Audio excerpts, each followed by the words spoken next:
Hey there, everybody. Welcome into LegendsCast here on a Friday night as the Legends are back on the hardwood and we are back online alongside DJ Draper.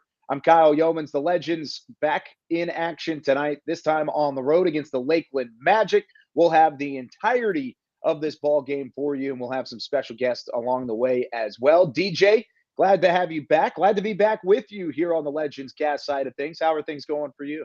It's going well. Anytime we get to watch these legends play, home or away, it's a good night.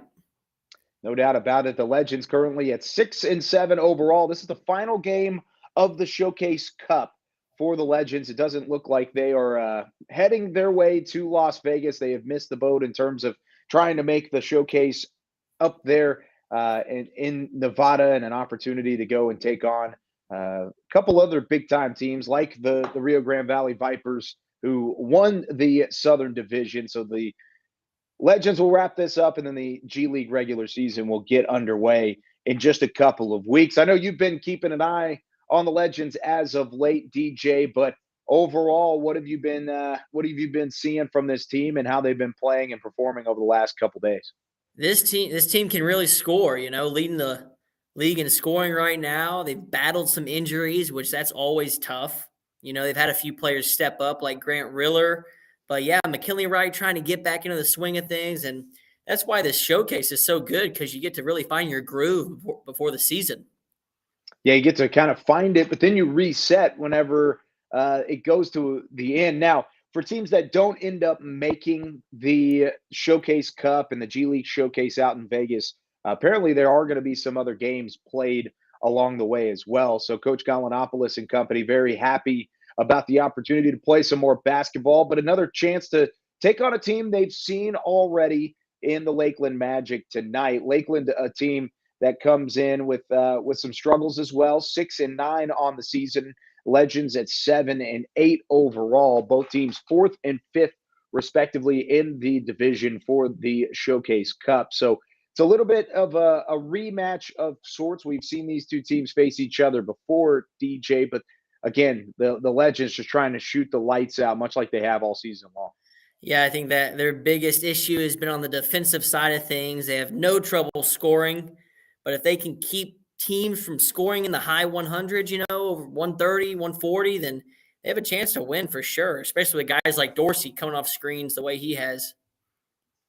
He's been phenomenal. I mean, it really feels like every other night he's putting up 40 points a game. Now, by the way, if you are tuning in on the Facebook side of things, we are keeping an eye on the Facebook chat. So put in your questions. Let's have a conversation. If you have anything for DJ, for myself, we're going to hit a variety of topics here over the next couple hours to really talk through this matchup with the Lakeland Magic. And as you can see down there on the scoreboard, the Legends currently trailing by one, but they get a stop on the defensive end of the floor. And you and I have talked with Coach G about it specifically. If there was one area to improve upon, it would definitely be the defensive end of the floor. With a team that is so highly rated with what they can do scoring the basketball, why is it so imperative that you do get stops and you're able to compound runs at the G League level? Well, I think because ultimately the shots they take are three-pointers, and statistically, those are the easiest shots to miss. So if you're having a cold night and you miss a few threes in a row, that's when the other team can really go on a run. That's when they can take advantage of your missed shots. So yeah, it's great to be one of the best shooting teams in the league. It's great to score a lot of points, but if you don't have a consistent run where that happens, that's when teams can really take advantage of you. You were an offensive guy. Now you played a little bit of defense. I mean, how much pride do you have to take on the defensive end to make sure that you can have some success there, even though you may not be shooting the rock the same way that trip down the floor? Yeah, I mean, for me personally, I was 5'11", so the only way I was going to play on the court is if I tried really hard on defense. But I think it's super important. I think it's something that you can control. You can Yeah. control your effort, you can control your mind and how much film you watch, where to be on screens, and the plays and the actions that the other team runs. So, but offensively, yeah, I mean, if you can string a few stops together, then your offense gets really good too because you get fast break points. Also, not to mention, I mean, you get to see the future of the Mavericks here back and forth because here's the biggest or the youth of this Mavericks team because you had McKinley Wright the fourth, Jaden Hardy, Tyler Dorsey. They all three played in Wednesday nights with the Mavericks against the Cavaliers because Dallas is so banged up. They've had to elevate some of the Legends guys. These are the next guys up. Now, these aren't two-way players at the moment, but these are the future of the NBA in a couple of different areas because of what they've been able to do. Now, you can see McKinley Wright the fourth there on the far side of the screen. He is back with the Legends tonight, and I believe Tyler Dorsey is as well. So a couple guys to keep an eye on and continue to see them grow. Now on the floor for the Legends, you've got Dorsey out there with Tyler Hall, Udai Baba, and also Josh and Zekor out there as the Legends they're down by 2. How about that feed from McKinley Wright, though, falling out of bounds and then throwing it behind his head to find Baba on the transition. The fast break turns into a tie ball game, all knotted up at 8. Yeah, I think that one of the most impressive things about Dorsey, Wright, Hardy, I mean, having the ability to come play a G League game after a big NBA game, playing in front of tens of thousands of people at the highest level of basketball in the world. And then coming to a game where you can tell there's not a ton of fans, but they understand, they're mature, and they're professionals. They get it, and that's huge. Yeah, good transition there because you had Maverick down there at the bottom of the screen watching the Legends cast tonight, and he says, well, the Legends definitely lead the league in attendance for a reason, and it's because there is such a great atmosphere at the Comerica Center, and then they go on the road, and it feels like they've already played in a next level environment, so that way something like this is not intimidating. How much do you play off of the crowd in a game like this on the road, DJ? Because you had some road bouts as well where there was an empty facility, but there were also ones where the crowd was certainly into it and was plentiful, to say the least. Yeah, I think it's kind of like a prize fight, like if you hit them in the mouth first, then the crowd you enjoy the crowd noise because you're kind of taking advantage of it. But for example, we played at Dayton when they had Obi Toppin, and they were top 10 in the nation, and they kind of hit us in the mouth early, and they had 13,000 fans there, and it felt like it was 13,000 versus 5. You could really feel it. So I think the key is just who knocks out who first with big crowds. Yeah, something to keep in mind whenever the Legends do hit the road. Now, they are 4-4 at home inside the friendly confines of the Comerica Center, 3-4 when on the road. It's been 4-6 in their last 10 ball games, but they've also played better than the Lakeland Magic have as of late. Do you feel like the living and dying by the 3-point ball, the ability to make that outside shot, it's been there all season long for the Legends, but when it's not falling, do you feel like there's another identity that this team could kind of fall into? I think the identity is, we play fast, we shoot long threes, which is all good, but you just have to be physical on defense. You have to be able to control what you can control on the defensive end and make it hard for teams to score. That can really combat when you go through some cold shooting slumps. Timeout called by the Legends there as Jay Scrubb, the 22-year-old former second-round draft pick, makes the three-pointer to put the Magic up by 6. So Coach Gallinopoulos wanting to talk things over and get on the same page there. But again, if you have an opportunity, whether you're on the Facebook stream or on the YouTube stream, we can see your YouTube comments as well. Leave a comment, leave a question, and we'll answer that, whether it's for DJ or myself. We've got a couple great guests tonight. The first one's coming up in the second quarter. We'll have Seth Biley, who don't know it, then behind the scenes, he's the one that runs things now for the Texas Legends, both at home and on the road. He's our producer, both in our ears when we're at the Comerica Center, we're broadcasting on Valley Sports Southwest, and then here on the LegendsCast as well. He's the puppeteer behind what is all happening at the moment. And then in the third quarter, we've got Isaiah Brown joining us as well, as he continues to work his way back from injury and back to being active on the hardwood and with the Texas Legends here over the next couple of hours. DJ, have you gotten your Christmas shopping done yet? Have you gotten a chance to get out there and beat the crowds yet? I have. I got a lot done. Me and my wife went to Anthropologie. Those volcano candles? Okay. Your wife will know Yeah. the volcano candles. They smell really Oh, yeah. good, but Yeah. Yeah. 30% Lorena off. loves the volcano candles. Yeah, we got about Yeah. 10 of them, and so we're Okay. taking care of everyone with one swipe. Okay. So you just stocked up on the volcano candles. So I'm anticipating seeing one of those under our tree at some point, I guess, along the way, right? I mean, you're passing that along because then I don't have to swipe my card for it for Lorena moving forward. Right, that's not a bad Okay. idea. I like But that idea.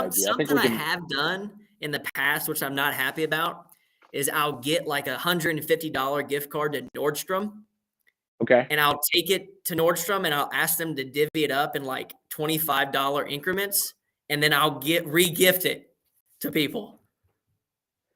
Is that possible? Are you able to do that? Turn a gift card and then chop it up into different gift cards and then Oh give that yeah, back out? Is that something you've done? I do it for sure. You do it currently. Have you done it this year? Let's just say you're probably going to get a Nordstrom gift card this year. If I end up with a Nordstrom gift card, I will absolutely love it. I don't even know if Nordstrom would consider themselves to be a sponsor of the Legends, but they should if they haven't been. So maybe we got to find a sponsored deal. Maybe Ford's Garage. We'll get a Ford's Garage possibility there. Boo, I love it. regifting. See, you're getting called out on the YouTube stream already. Maverick doesn't like it. Regifting, I think I mean, it's not a good look to regift something to someone who knows it's a regift. But if they don't know, ignorance is bliss. Look at the move there from Baba to get up in front of Jay Scrub. And it was a foul called on Baba. The Legends bench didn't like the call very much. However, the call does go against Texas, and the ball remains with Lakeland. A couple opportunities down low, and this is something we saw the Legends struggle a little bit against the Lakeland Magic earlier in the season because of the lack of size. Big 3-point opportunity there, cashed in by the Legends. But Texas doesn't have a ton of size. They've got to find a way to get better underneath the boards. So, how do you take advantage of that for a team that doesn't necessarily have the same physicality? Yeah, that's a good question. James Banks was a huge anchor down low. And, when you have him at the rim, you can really funnel everything down there, which helps. But I think you got to be physical on the perimeter. You don't have that same physicality at the rim, so you have to start it earlier and just apply that physicality around the 3-point arc. I think that's the best Yeah, way. it's a good way to try and get the job done for sure. Seth, who is joining us in the second quarter in a moment, we're gonna have to pick his brain on this one. But he commented on the YouTube stream and he said, "Definitely a strategy, DJ. Maybe not the right one to announce to the world on tonight's show." And he put the laughing emoji there. So that's the thing is now your family, your friends that are getting an opportunity to see this Legends cast, they're going to see the fact that you're going to regift it. And then once you regift it, you're putting them behind the eight ball because now they know that it's a regift opportunity. I know, but it's like these great baseball players with steroids. Like once they let the world know, it's just like a giant relief. Like I feel relieved Mm. telling people that I regift, but I think you regift. I just don't think you're ready to tell people yet. I see. I don't think I regift though. I've never actually done that previously. I'm still trying to wrap my head around the fact that you just compared regifting to the steroid era in baseball and how that was just a connection that was easily made from point A to point B in your head here in the last couple of moments. Yeah. Well, I think the audience can relate to that. Okay. Okay. Maybe they can relate to it. I can kind of see it. I'm sure. Let us know in the YouTube chat. Are you okay with regifting in the middle of Christmas time? My answer is no. DJ is a resounding yes. You can have some regifts. You can talk about uh, just putting it in a different box and shuffling it on. I'm not for it, DJ. I'm not there. I don't think I can hop on the bandwagon for that one. So you're telling me, let's say I gift you a JBL Okay. speaker and you already have a JBL speaker. Hmm. What are you going to do with it? I don't know if I would give it to somebody else. I would probably sell it. That's how I would do it. That's make some worse. money I think off of that's it. worse. I think that's How is worse that worse? because you're not helping anybody. You are helping. Somebody wanted the JBL speaker, right? I guess that is true. Oh Now, man. whereas you're just trying to get it off your hands if you're regifting it to somebody. That's all that ends up being. I just like playing Santa. That's fair. That's fair. About 250 left here in the first quarter. Foul called prior to Grant Riller making the shot. Riller, of course, G League veteran. He's been around for a couple years now out of the College of Charleston. He's kind of turned into one of these spark plugs for Texas. The way that he's able to run down court, get downhill a little bit, and score it has really opened up the offense for Texas and allowed them to score more points than anybody else in the G League so far this season. What has impressed you the most about Grant Riller's game as he continues on through the middle of this G League campaign? I would say what impresses me most is his ability to know what his game is. You know, he understands that he's not a rock into a three guy, or he's not incredibly athletic. He knows he gets downhill and he gets to his mid-range jumper, and that's what he does. And he's accepted Yeah. that, and he's elite doing that. And that's really the difference between a pro and a college player, is understanding your game. How much can you add to your game at this level? Because a lot of fans out there, basketball fans, Mavs fans, might look at this level as, yes, you're still young, you're in the younger parts of your career, as is the case for the Tyler Dorseys and the Jaden Hardys of the world. But how much can you actually add to this point? Because you have entered into the professional era. Can you really craft out a different role for yourself whenever you get to this point, or is that something you want to stay away from? No, I think you can. I think the best case is the Milwaukee Bucks, Brook Lopez. I mean, Okay. his three-point shooting, I think it was a couple years ago, he shot like less than 10 threes in a season, and now he shoots 4 to 5 threes a game at a high clip. So if a 7-footer can change his game and become a three-point shooter, then anybody can. Mm. So I really think it's just ultimately how bad do you want it, and are you going to work for it? Yeah, it's a very good point. And I think there are multiple players that have added different aspects to their game throughout their G League career. I mean, even look at a guy like Tyler Dorsey. He's now signed a two-way contract with the Mavericks. He's putting up massive numbers this season, and he spent a lot of time overseas. He was the Greek Cup MVP this past year, and the fact that he went overseas and was able to grow his game there, he's now taken those lessons and applied them to his G League game, and it's really opened up his scoring ability this year. Yeah, he was the second leading scorer, and the first one in Greece was Giannis Antetokounmpo. So that's a good guy to fall second place to. Legends trying to ramp it up on the defensive end of the floor. That ball got loose and somehow worked its way back up to the free throw line where it was corralled by Lakeland and put back in for the pair. 25-19, 2 minutes left, and there's a trap in the corner. Really looks like the Magic are getting after it defensively as they force another turnover here and are going to convert it. No, not into points just yet. Maybe a three-point try here. Wide open look, and that one splashes down again. That's a disappointing possession for the Legends overall. But what is Lakeland doing right now that is challenging Texas in this first quarter? I'd say they're pushing the tempo, playing good defense, getting high hands, and then ultimately getting offensive rebounds, which has kind of been the kryptonite for the Legends over these past few weeks. Right there, they get a rebound and hit an open shooter in Drake Jeffries, who can absolutely torch the nets.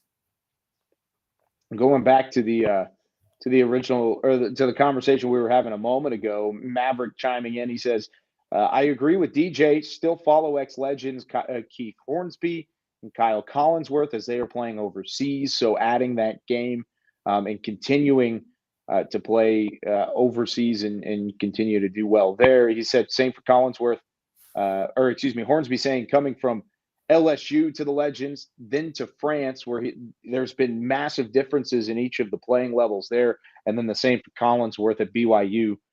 To the Legends, and now he is playing overseas in Japan. There are great instances of players going and refining their game and allowing that to come back. Look at Udai Baba and what he's done over the last couple of years too. For sure. The overseas game is different, you know. We took a tour in Italy my junior year, and we were playing against 14-year-olds and 15-year-olds, and we were winning the games, but you could tell they were playing at a faster pace. The physicality was more on the perimeter than it was on the defensive end, and the sets and actions are different. So, you know, it's really good to expand your game overseas. Yeah, no doubt about it.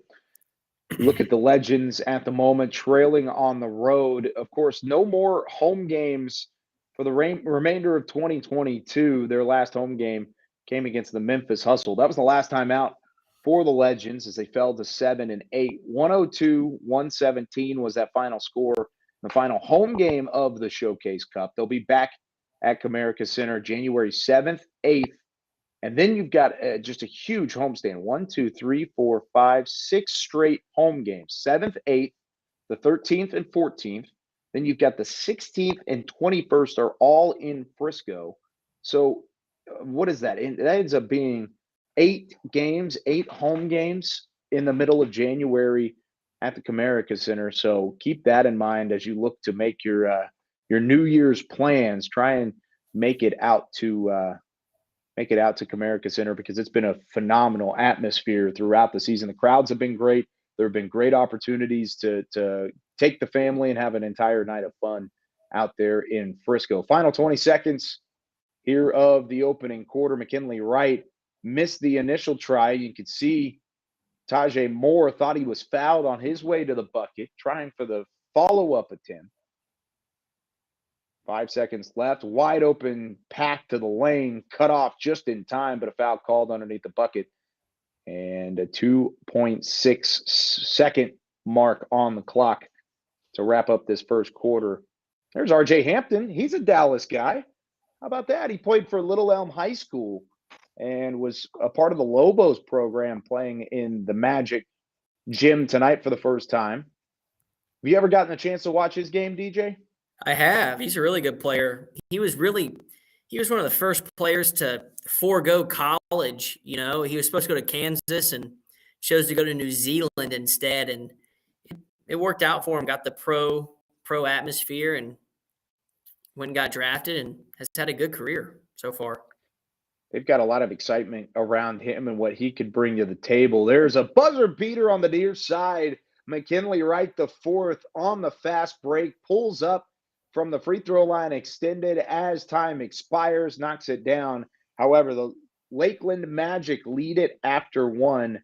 32-24 is our score after the first quarter. Alongside DJ Draper, I'm Kyle Youmans. We're 1 quarter down. 3 more to go. When we come back, we'll be joined by Seth Biley, but let's step aside for a quick moment. You're watching the LegendsCast here on a Friday night.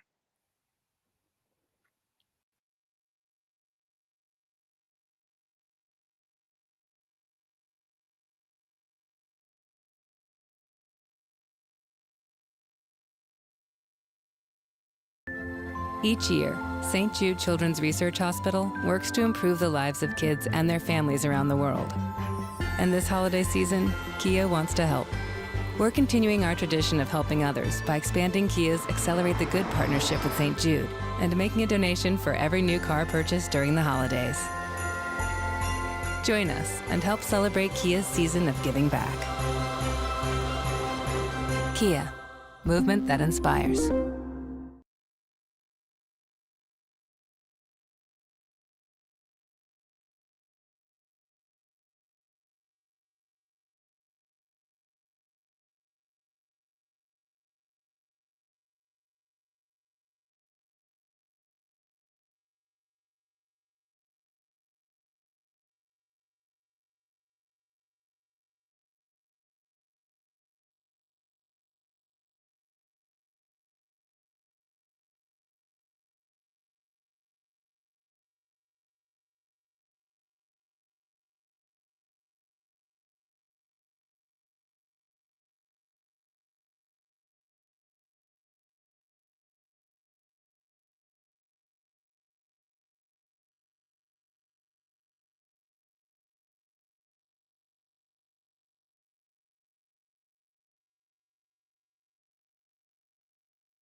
Back here on the Legends Cast here on a Friday night, the Texas Legends on the road facing the Lakeland Magic. 30-28 is the score at the end of the first quarter. DJ Draper, Kyle Youmans with you here on Legends Cast. Now, DJ, overall, the first half was probably not defensively what Coach Gallinopoulos has wanted to see. And that was really the issue in terms of the Memphis hustle game, whenever they gave up 40-plus points in a quarter, and then they would turn it around and have a good quarter defensively. How do you compile that into actually having consistent success? Yeah, I think these are professional players that are going to make tough shots, like that one right there. So sometimes good defense is beat by better offense, but if you can watch the film and see you're playing physical and doing the right things that you want to do, that's where you'll live with the results. So as long as Coach G's getting that out of the guys, I'm sure he's happy. So we mentioned it earlier. He's the one behind the scenes. He's the one that always has an opportunity to put us on the air. He's the one that gets the job done. His name is Seth Biley. Seth, welcome into the Legends Cast on the actual on-air side of things, because you're always behind the scenes, but what's it like being in front of the camera for the first time? Well, you know, I've done weather at college TV station that you were a part of, and yeah, I also did some on-air stuff at other points, but I'm not the on-air personality of you or DJ, so you'll have to forgive me at points. But you know, it's definitely a change. I'm all things behind the scenes. He's so humble. He absolutely could be the on-air personality, DJ. You know it even more than I do. You were at the Mavericks game the other day. Yes. Sitting courtside, because that's what DJ Draper does, right? I mean, you just sit courtside, and you were so close to the floor that you just knew you could feel Seth's presence. What happened whenever you saw him on what was that, Wednesday that you were up there? Yeah, it was Wednesday. I saw Seth. There was all these camera guys on the court, and Seth was pointing and talking, and like he was Secret Service with headsets, like maneuvering people around. It looked like he was running the show. That is 100% not the case. I was just I was a lowly utility out there wrapping cables and getting the job done. But it's always good to be on the basketball court. I grew up around basketball, so you know. Any chance I can be near a basketball court is a good day. Okay, so tell Legends Nation, this is your first full-time season, right? With the team. Full-time season. What is your official title? So that way I don't mess it up. Oh, I don't know. This is very important. What do you think my title is? Oh, Director of Broadcast. That's what I would say you were. Well, what are we doing right now, Kyle? We're streaming. I'm the Director of Broadcast and Streaming. So yeah, very. Is it really? Yeah. Okay. Oh, well, yeah. I would consider this a broadcast too, though. Like, I would consider it both. Well, it's broadcast and streaming, so you know, you get a little bit of everything in there. Seth, Go ahead, Kyle. No, you go for it, DJ. I remember Seth saying he did weather a few years ago. Oh, so Kyle and I both come from the same general background, or at least entered the same melting pot up at North Texas. So we've got the North Texas squad on tonight again, us three. Go Mean Green. But I did weather because I was the news director at our college TV station, North Texas Television, and when you have a bunch of volunteers doing things, at times people call out, and we have a list, probably the same as a basketball team, in the sense that like your first option's gone. You got to go to the second option. You dig down the bench. Well, when it comes to being on camera, I'm the bottom of the bench. And one day we got to that point, and, you know, got to get together, got to do it for the team. And our station manager, Phyllis, at the end of that day, she said, "Seth, you tried, but never again." And I said, "Wow, you know, Phyllis, that's fair." Wow. So this is a problem that is definitely a me problem. And it's that I'm so used to being behind the scenes and working on issues the audience never sees, but I know when they happen. The same way the talent knows as well. But unlike the talent, I'm not good at hiding them. All right. So a miscue on graphics happens. My face gets angry. Now everybody knows something's wrong, and I look like a fool. But yeah, no, you don't want me on air for too long. That's why I'm only a guest on this, and I never host. I'll get the information to you guys as the talent. I'll do all of that. But yeah, let me just tell you, I probably set a few temperatures wrong for West Texas towns. But that reminds me of that's died. with the passing of Mike Leach, who is such a good guy. So sad, but the videos that I've been seeing, when he did the weather report, I don't know if you've seen that, but when he's like, I just go outside, it's not raining, okay, I'm good. I think that's what Seth will be like on the weather. Yeah. Oh, 100%. I think I watched that growing up because I grew up in West Texas, and I think I remember seeing him do that live on the air. Wow. I'm not a Red Raider fan. Sorry if there's any of you watching. My mom is a UT alum, so I definitely did not enjoy watching Tech football, but he brought a lot of charisma to the game, and he was a character in himself. So, oh yeah. Yeah.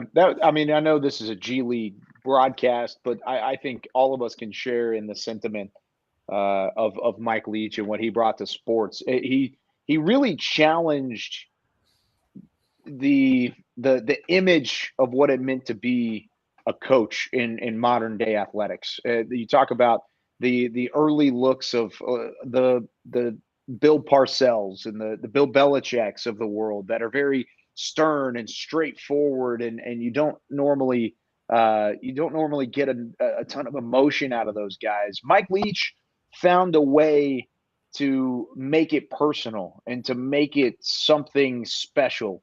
And he did so at programs that weren't mainstay programs. They weren't these go-to places. He did it at Texas Tech, where he was competing against the OUs and the Texases.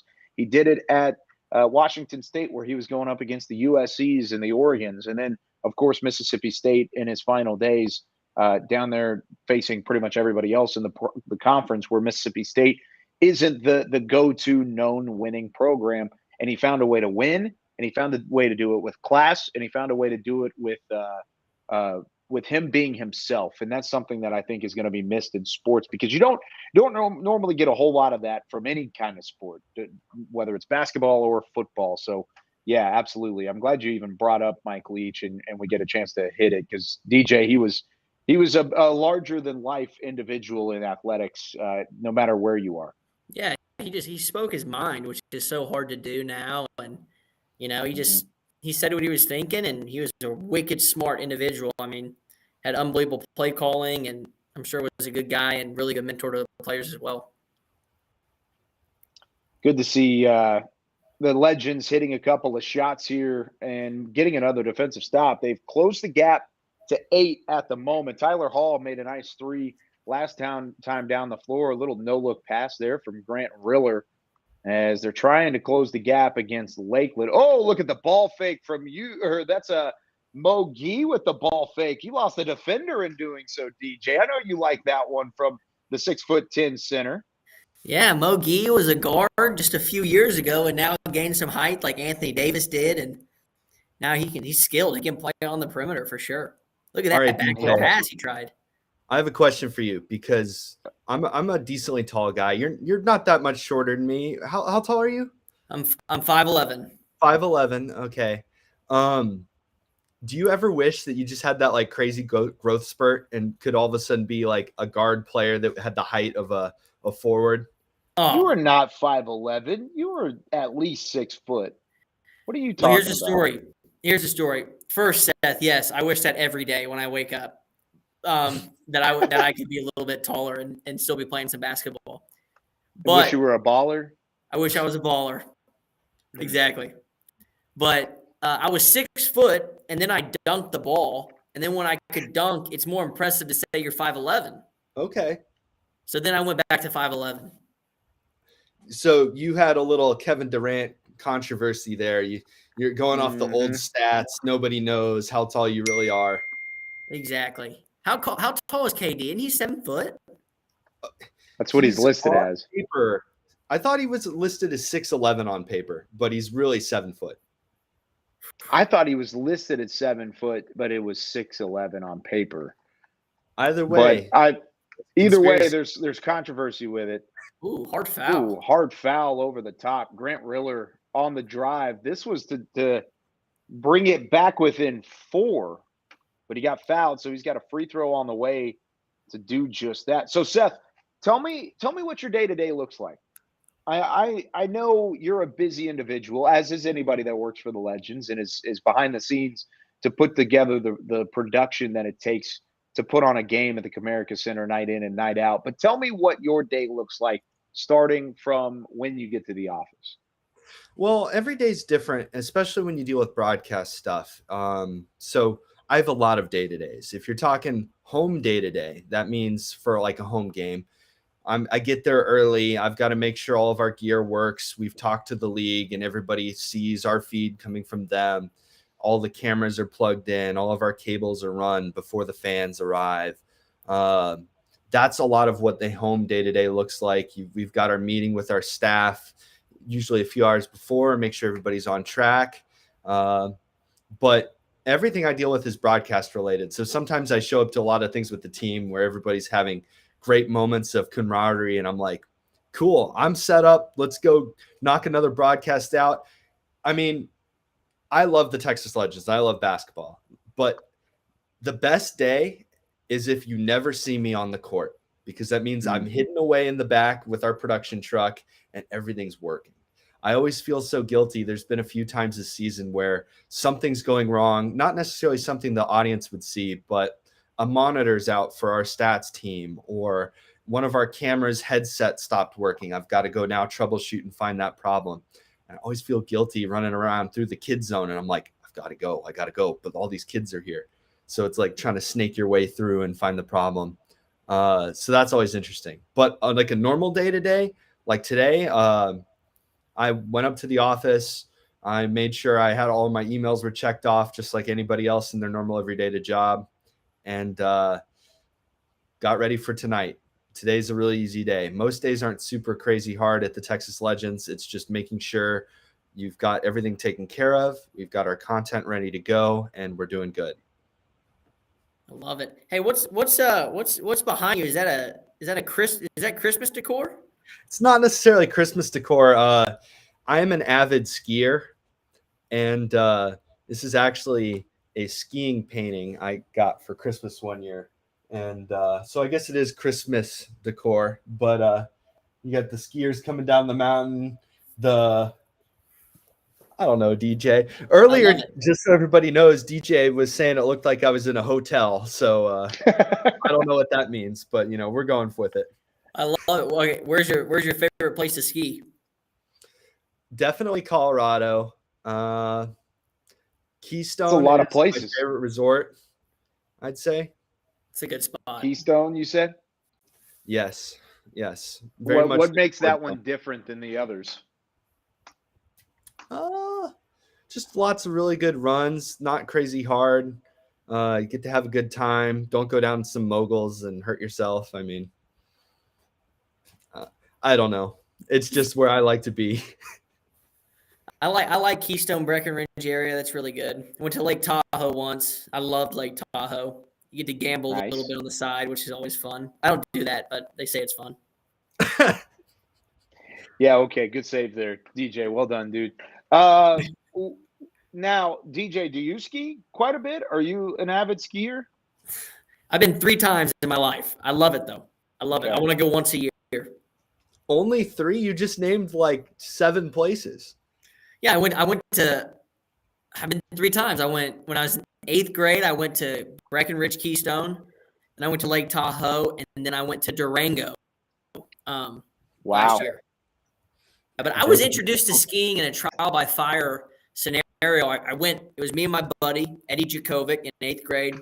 We're going up the ski lift, and we missed the first time you get off the ski lift, and we keep going up, and we get off, and we find out that it's a black. So my first run is a black. I took no lessons, and I mean, it took me 2.5 hours to get down the mountain. And my buddy Eddie, about minutes into it, said, "Leave me behind. Leave me behind." So laid on the mountain. And then some of those snow patrol guys are coming up the mountain. They save him in one of those air casts, and they take him down the mountain while I'm going down. Oh man. Wow. That's Oh, man. so that's very reminiscent. So Lorena Scumo, who by the way is the on-court MC for the Legends, her and I are engaged. Our wedding coming up in May, and when we first started dating, we took our first real road trip, and we took it to Red River, New Mexico. We went to Taos and stayed in Taos. We were up there, then we went to Red River, and we were skiing in Red River. She had never been before through her entire life, had never been. And we took a lesson that morning. I kind of took it with her just to kind of like help her kind of keep her footing. And she killed it in the lesson. Didn't fall once. She was great. She had really gotten the nick of it. And we finally got to the point where the lesson group went up to the bunny slopes, and they were kind of working on the bunny slopes. And it was really easy. Not a ton of people there. But once you got done with your bunny slope, the last little bit was just kind of straight down to get back toward the ski lodge. So she had actually nailed it. First time around, killed the slope, was great with it. And then from there, she went to the small hill, or to the downward hill, and she actually did great. She kind of went back and forth, took her time, got her way down, and no problem. First run following the ending of the lesson. So our instructor had now gone off, and he was doing his next lesson or whatever he needed to do that afternoon. We go back up to the same slope because that's what she was comfortable with. And I'm sitting there, and I'm kind of off to the side, and she was behind me for a little bit.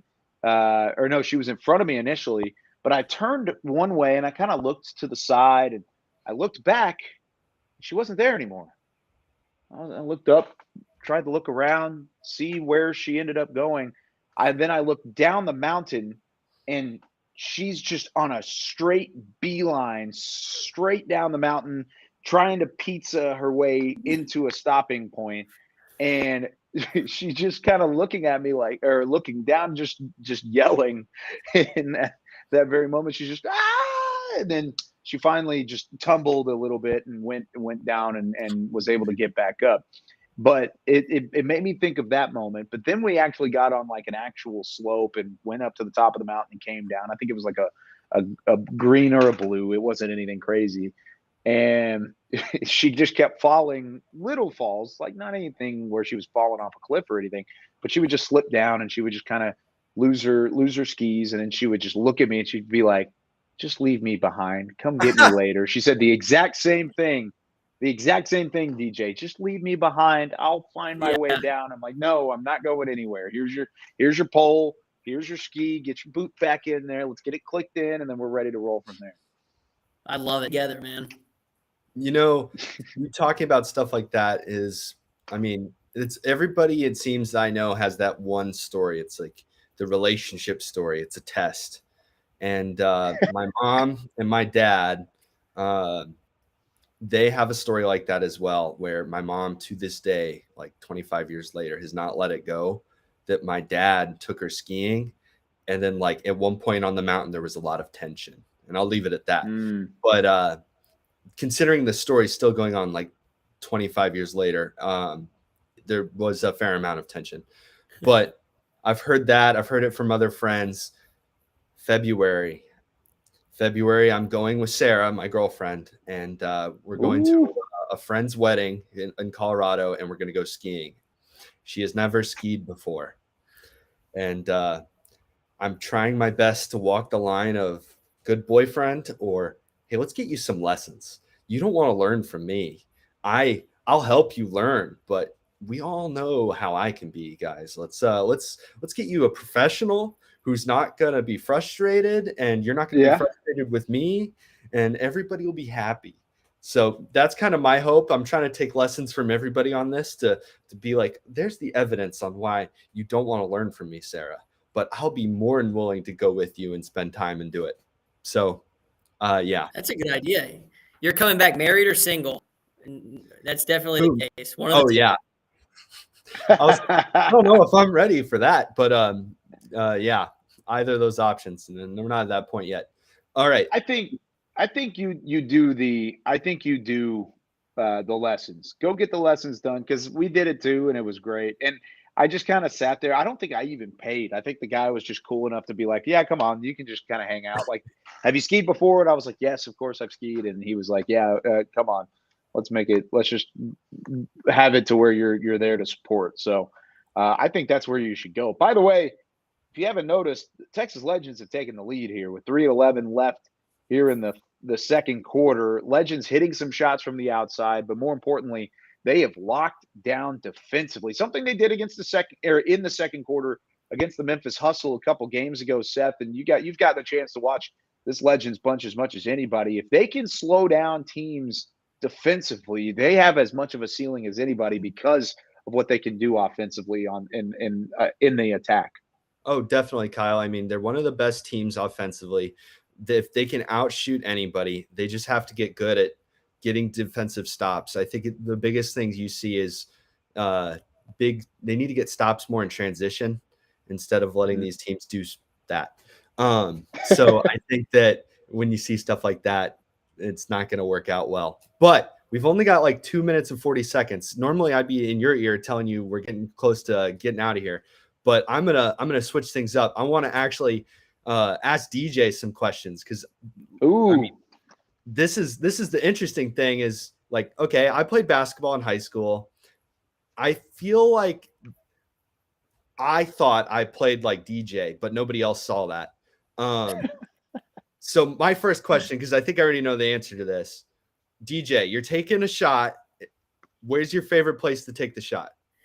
Favorite place in college, it was the corner. In high school, it was the top of the key. Top of the key, and well, you were a point guard in high school, right? Yeah, I dribbled a lot more. I didn't pass like a point guard, but I dribbled like a point guard.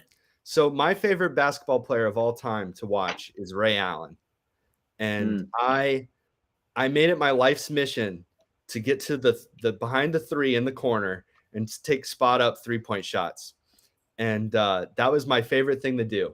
Now, being in West Texas in Lubbock, I was at Lubbock High School, and I was not very good at where I was put. And I also never had the courage to talk to a coach like a human being. I just did what they would tell me to do. Looking back on that now, I would change that. But I was a center who would run out to the corner to take spot up threes. That was not liked by any coach. It was not good, but I always wanted to be that player. So when I got to college, I would go to those men's games, and I think we both started in about the same time. And I was like, man, this DJ Draper guy, like he plays ball the way I want to play ball. I want to go take shots in the same spot as he. So, I mean, secret fanboy of yours, even back then. Oh, you're the best, Seth. You're the best. Just the way it was. It was not a hard job. I worked hard at it, but it was shooting open threes is definitely something that was fun. Isn't it funny? I was just going to add, isn't it funny that you're saying that back in the day you were fanboying over DJ Draper, probably shooting from the stands, shooting pictures or videos of the games that he was playing. And then earlier this week in the story that we told earlier, DJ Draper was sitting in the stands and he was taking videos of you on the court at a Mavs game, and it was completely flip-flopped in the reversal. So now DJ Draper is the fanboy of Seth Biley and what you've brought to the table. I am. The world is a very weird place, man. The world's very weird. But I think the funniest part about basketball is just how, like, you can think you're really good. Like, I remember watching those games. I'd go back to Kerr Hall, and I'd go play pickup games at the little Kerr Hall basketball little court half court over there. We play half courts, 1s and 2s to like 15 all night. But it was usually about halfway through every pickup game. I'm like, oh man, I always forget how hard it is to be a basketball player. Like I haven't worked out in like 2 years. It's like the run up down the court. Oh man, I'm so out of shape. So it's always the first part of every game that I watch. I'm like, all right, I got it. I can still do it.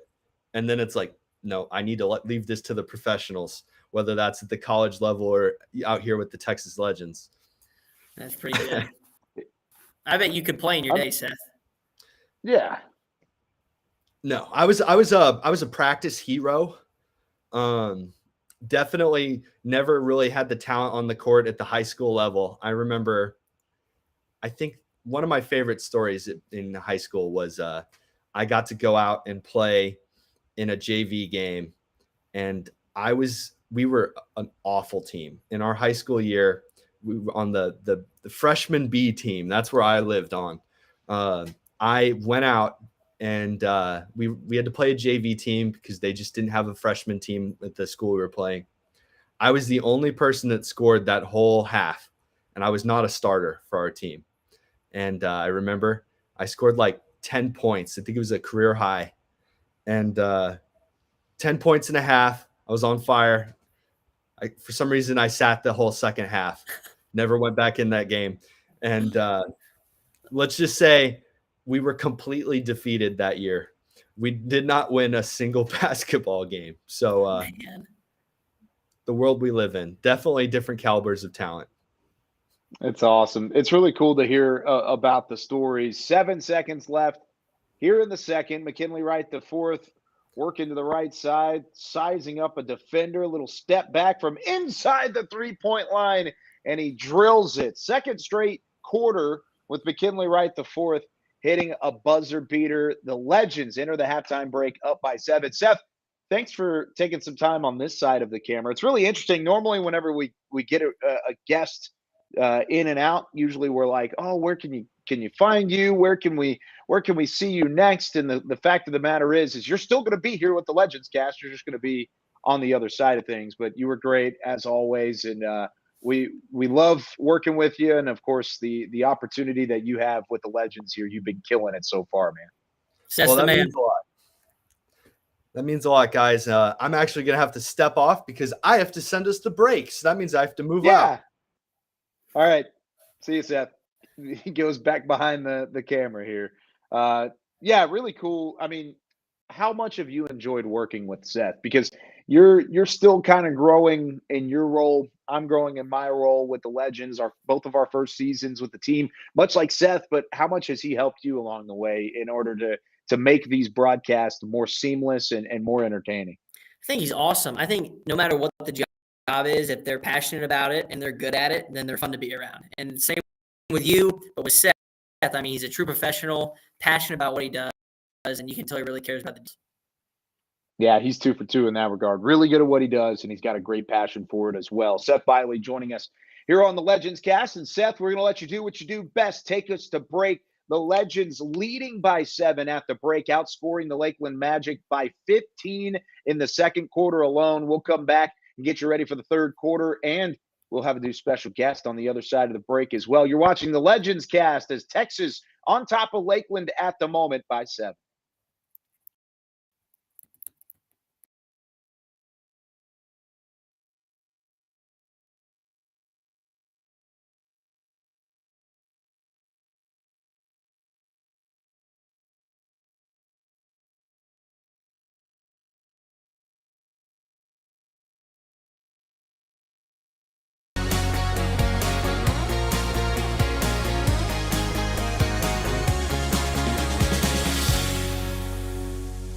I'm Madison with Kia, and I'm here with Hall of Fame coach Dell Harris, and today we're going to take a look at the all-new 2023 Kia Telluride.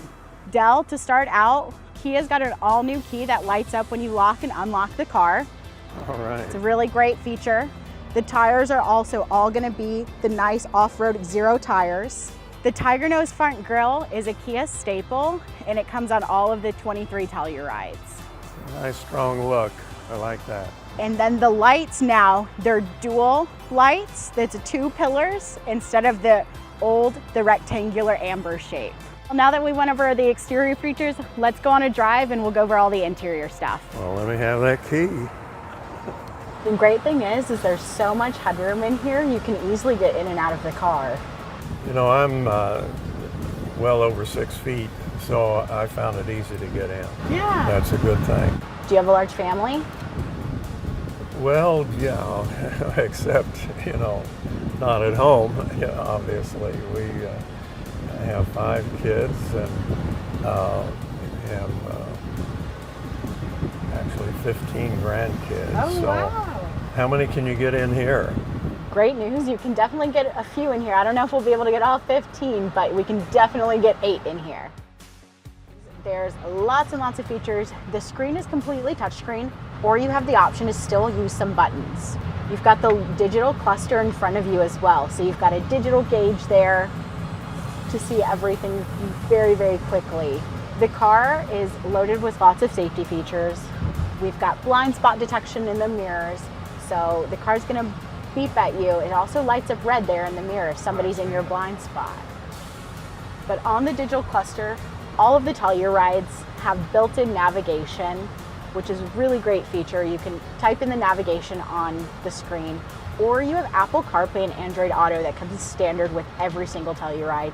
You can use your favorite navigation from your phone, Apple Maps, Google Maps, Waze, whatever is your favorite. Well, that is a good menu there, and it is accessible. The screen is curved to face the driver a little bit, so if you're alone, then you have access to all of it with no glares. Well, it handles very easily, I will say that. It does have a very smooth, comforting drive. What kind of mileage are we going to get here? We're getting on per average gallon? about 24 miles per gallon.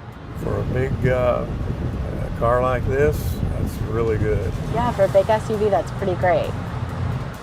Well, Del, it's been a pleasure. My pleasure. Thank you very much. You've done a nice job, very informative, and it's a lot to digest, but I'm very impressed with the Kia and all the things that you can do with this car.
Welcome back into LegendsCast here on this Friday night alongside DJ Draper. I'm Kyle Youmans. The Texas Legends leading the Lakeland Magic 64-57 as we enter into the third quarter. And DJ, we've got a special guest here on LegendsCast. We've got Isaiah Brown, current Texas Legend, working his way back into the mix again. Isaiah, thanks for taking some time with us today. How are things going for you?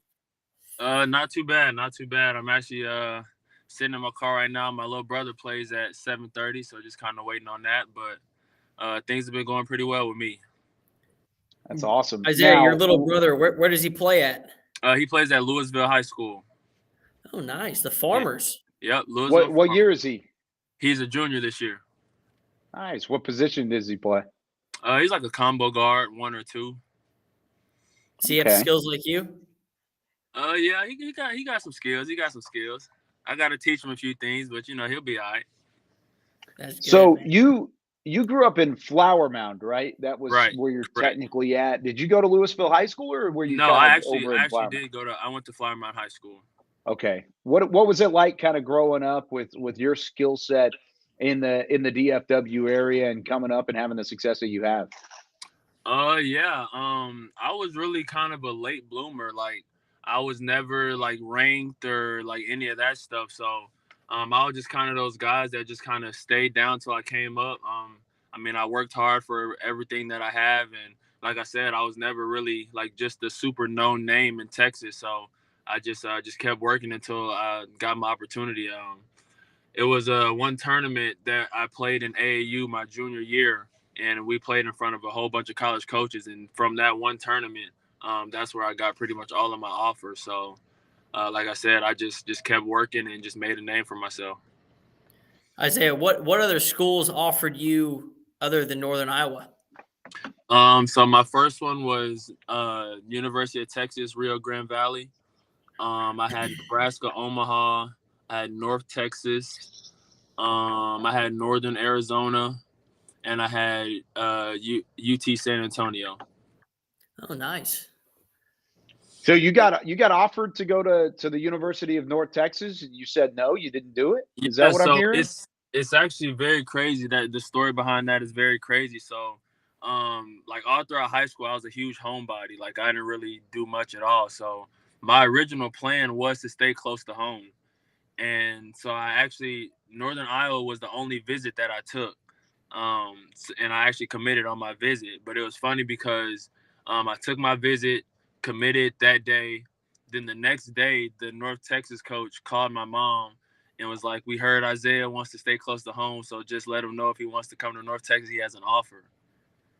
But like I said, I went to Northern Iowa, took my visit. I mean, I love the atmosphere, a good family feeling up there. They had great history, so I feel like it was the right decision to go there. So I made that decision, and honestly don't regret that decision. Man, Isaiah, I played at North Texas the same year as you were at Northern Iowa. Right. I didn't know that. If you would have came on a visit, you would have committed on the spot. We would have treated you to a good time. Oh man, I did not know that. Yeah. How much? So yeah, this was almost I was about to say, this is almost a pairing made in heaven between these two for sure. Man, we would have had a nice little tandem going. But So going back to Northern Iowa, Ali Farokhmanish. I know you know the name probably, right? Oh yeah, for sure. The Kansas Killer. Yes, sir. So how much history behind that shot against Kansas in March Madness is talked about in the history books of that school? Every visit that's brought up for sure. You know, we host recruits and stuff like that. That's always a big thing. Another big thing my year, they had just beaten #1 North Carolina at Northern Iowa, literally a week before my visit. So I was kind of like, dang, y'all couldn't have me up here a week earlier so I could see that game. That would have been nice. Yeah, but that was a crazy game. Obviously, I watched it. It was on ESPN, but yeah, they beat them, and they had actually played North Texas that year as well that I took my visit. They played them at North Texas, I'm pretty sure. And then they beat them as well. So that was kind of talked about with me, with them knowing that I'm kind of from this area and stuff like that. And yeah, so But yeah, that shot by Ali is definitely talked about a lot.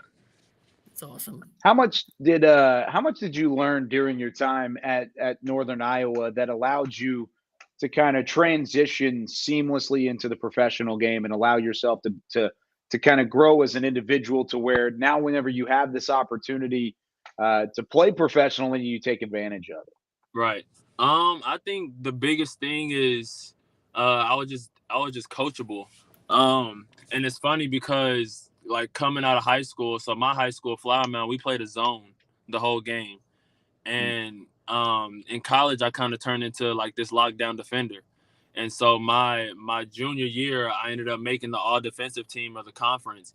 And when my people found out, like they were kind of like laughing at me like it was kind of a joke because they knew like I was never really a defender like at all growing up.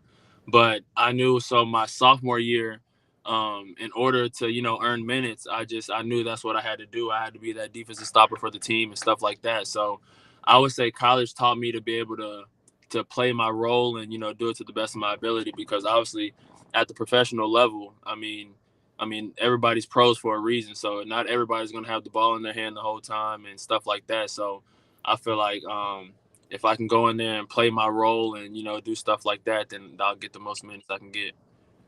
That's good.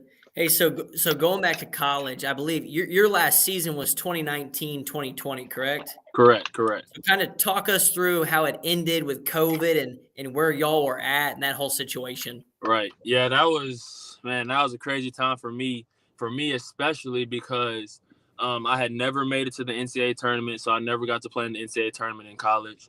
That year we had won our conference outright, so we were at least going to play in the NIT. But our record was good enough, and we were getting votes to be in the top 25 almost every week. So we ended up going to the conference tournament and losing like in the semifinals. So we were waiting on that selection Sunday to see if we were going to get picked to, go to the NCAA tournament. But even if we didn't get that at-large bid, we were going to for sure play in the NIT. And that would have been like my first like postseason tournament like throughout my collegiate career. So we were kind of just sitting around, and the Missouri Valley is one of the first tournaments that happens.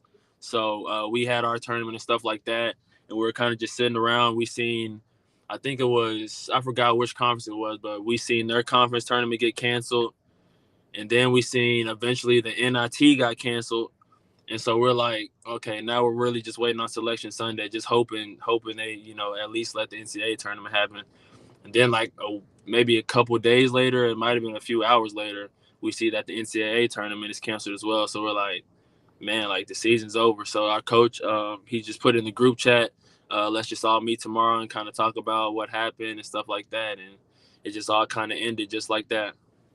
Man, that's brutal, man. I went through something similar at North Texas. We won the regular season, and we were on the way to our conference tournament game. Right. When we got the news. So we celebrated at first because we found out that we were going to March Madness because we were, the outright winner of the league. But then a few hours later, we found out it was canceled. So I hear where you're coming from, man. That was crazy for sure. Yeah, you guys are in a unique group of athletes that got their time cut short, and it really was a really disappointing time for not only you guys but college basketball fans everywhere. I mean, the hearts go out to those that were affected by that all the way through. And that was a scary time. I think it's even crazier that they gave the class under us an extra year and not us. Yeah, I'm like that's crazy. Right. DJ and I have talked about that maybe 12 times already. Really? DJ still thinks he could play. I feel like they should have gave us the extra year, not them. Yep. But man, it's cool though. It would have been nice to do to push the March Madness back to like August or something. Right. Yeah. Like when everything simmered down a little bit to figure out a way to play some games, but I don't know. Everything works out for a reason. Right. Yeah. For sure. Now, Isaiah, tell me about what happened following your collegiate career. Where have you gone? Where have you been? And what are you working on at this very moment? So right after my collegiate career, obviously that was the time of COVID. So I was getting a couple looks overseas and stuff like that, just kind of figuring out what I wanted to do. And then I talked to my agent, and I had a pretty decent offer to play in Luxembourg, a small country by Germany.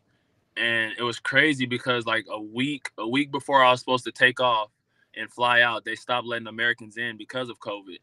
So I was just kind of sitting around thinking like, man, like, am I going to play this year? Am I just going to have to just, work out and wait for the next opportunity? And then literally like a week later, my agent called me. He was like, Isaiah, I need you to get to the American Airlines Center as soon as you can. You got to go take a COVID test. The Santa Cruz Warriors want to sign you in the bubble. And so like everything happened like so crazy. And it's crazy because at that time, Dallas had that crazy snowstorm. Yeah. So me living in Louisville, it took me like, my uncle came and got me. It took us like almost an hour and a half just to get to the American Airlines Center when it's really only like maybe a 30-minute drive.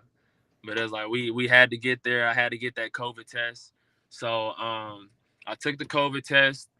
I found out the results of that COVID test the next day, and then that night I was flown out to the bubble. So it's like everything just happened within like 48 hours. It was so crazy. Man, so you thought you would probably go play overseas, and then you kind of got into Right. this G League route. Tell us about the G League and what you think about it. Right. I love the G League, honestly. I mean, I know a lot of hoopers, and I know a lot of people they used to kind of talk down on the G League, but I feel like the G League is just getting better and better as the years go on. And so I know a lot of people actually want to play in the G League if they can. But I enjoy playing in the G League a lot. The bubble was pretty interesting, but playing with the Legends was definitely a blessing for me, especially with me being 15 minutes up the highway. Not only can I play in front of my family, but I can do like stuff how I'm doing now, watching my brother play and stuff like that. Obviously being in Iowa. I really didn't get to catch any of his games. So just me being here, still being able to do what I love, then I can, support my family and friends that are still here playing as well. So, playing with the Legends was definitely a huge blessing for me. That's awesome. Now, what injury are you working back from at the moment, and what is your timetable looking like till we get to see you back out on the floor? Yeah, so like a couple weeks, I would say, before training camp, I was playing in an open gym, like a pro open gym, and I was on a fast break. I threw a pass, and I took two steps, and I stepped on someone's foot, and my knee like went all the way back and then to the side and everything else. So it ended up being like torn ACL, MCL, PCL, LCL, and a partially torn meniscus. So it's like I did the whole nine.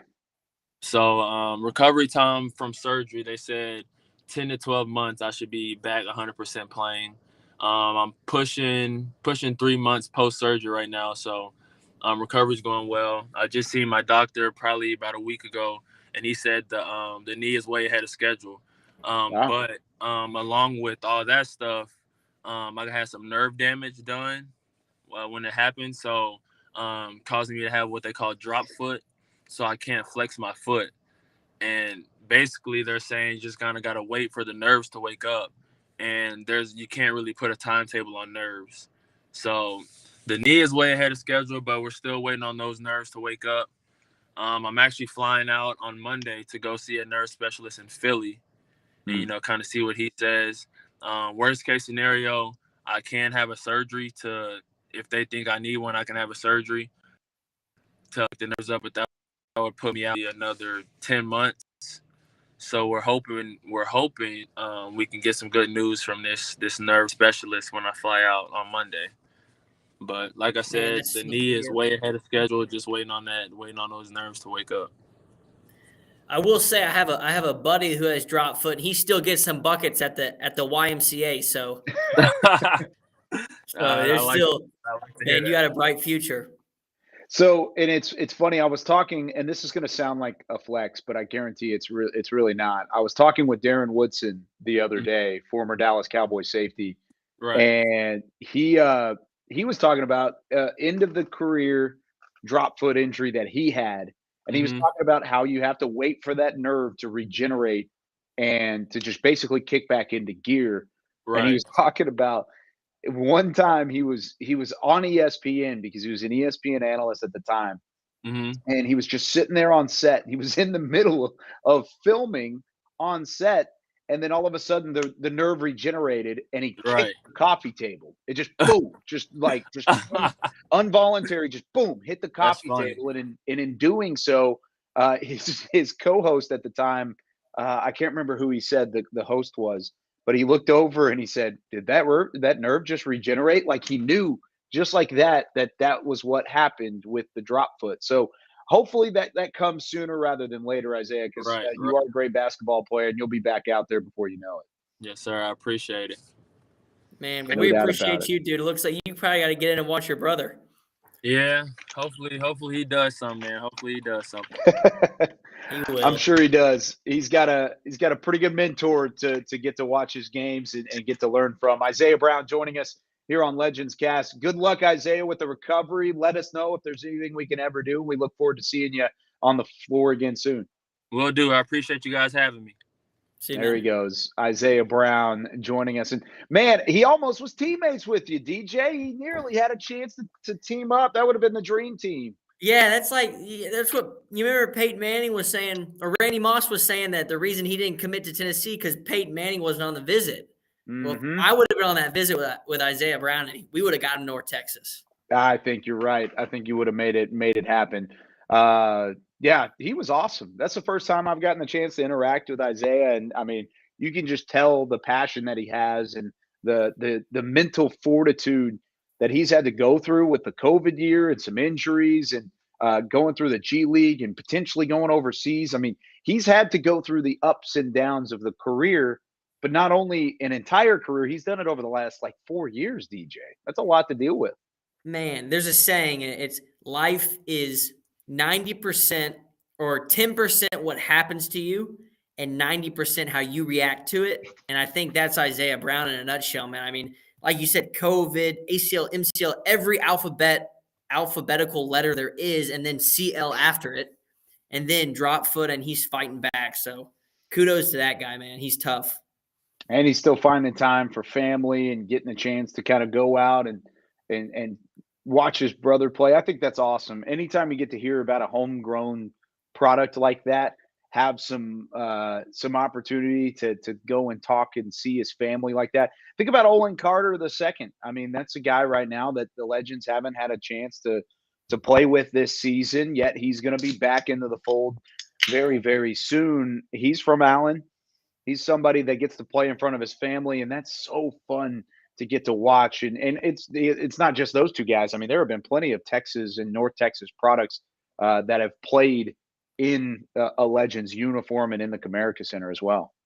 Yeah, for sure. Playing in front of the family, the friends, that's really why you do it. You know, you do it to have fun, but to provide for your family. So any chance you can get close to home, you'll take advantage of it.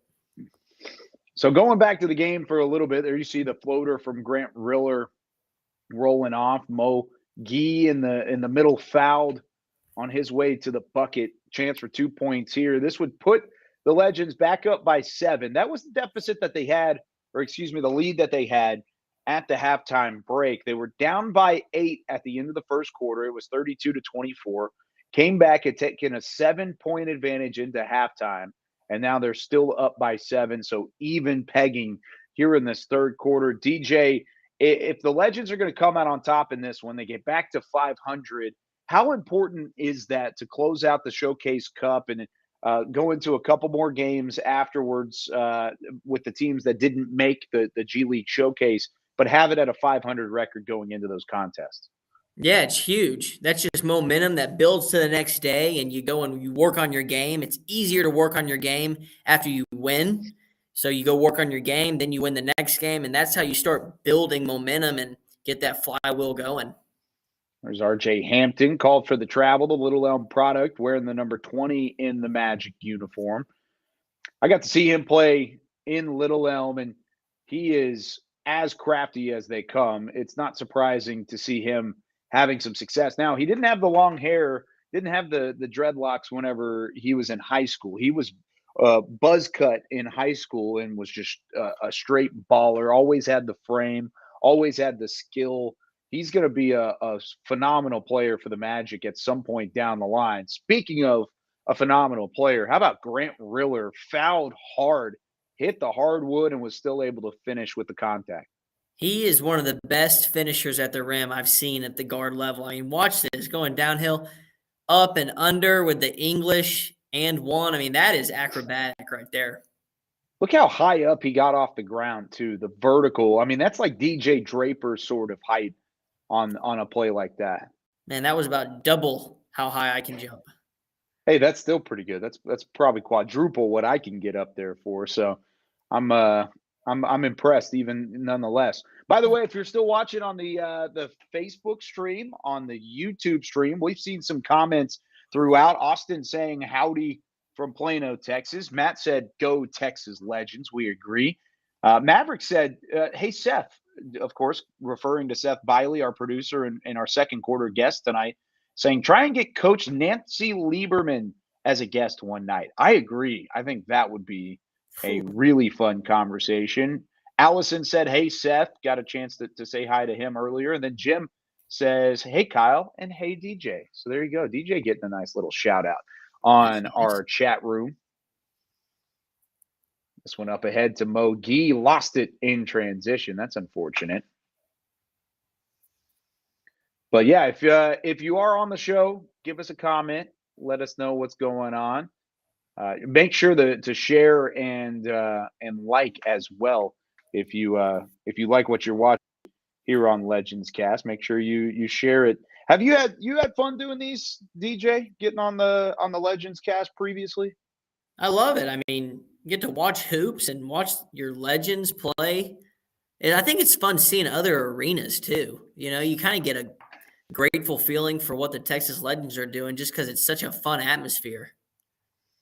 Yeah, 10-point lead here, 150 left in the third. We'll take a break at the end of the third quarter. But, DJ, you mentioned the atmosphere at the Comerica Center. You've gotten to see a ton of atmospheres around your game previously.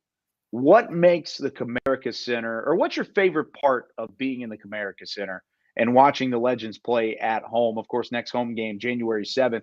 But you've gotten a chance to see it a couple times now. What's your favorite part of the whole atmosphere? Golly, I love how the gym is set up. I think it's a great shooter's gym. It's tight.